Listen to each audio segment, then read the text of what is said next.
तर रशियाच्या 3 कोटी बॅरल तेलाची भारतीय कंपन्यांनी विक्री केलेली आहे, खरेदी केल्याचं दिसलेली आहे समोर आलेलं आहे। अमेरिकेनं सूट दिल्यानंतर आता भारतीय कंपन्यांनी लगेचच रशियाच्या 3 कोटी बॅरल तेलाची खरेदी केल्याचं कळतं। रशियानं हे तेल विक्री केलेली आहे आपल्याला आणि भारतीयांनी आता हे तेल खरेदी केलेलं आहे। भारतीय कंपन्यांकडून हे तेल खरेदी करण्यात आलेलं आहे।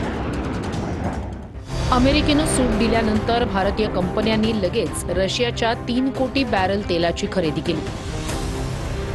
अमेरिकेच्या दबावानंतर भारतीय कंपन्यांनी रशियाच्या तेलाची खरेदी थांबवली होती।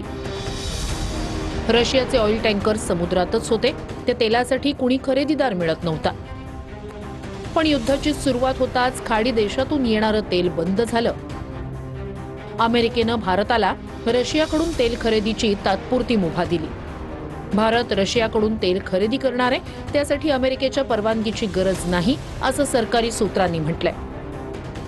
मात्र आता हे कच्चं तेल पहिल्या दरापेक्षा $2 ते $8 प्रति बॅरल जास्त दरानं विकत घेण्यात आलंय। रशियानं युद्धामुळे त्यांच्या कच्च्या तेलाचे भाव वाढवले। युद्धामुळे जागतिक बाजारात कच्च्या तेलाचे भाव $119 प्रति बॅरल पर्यंत गेले होते। सध्या कच्च्या तेलाचे भाव $85 प्रति बॅरल पर्यंत खाली आलेत।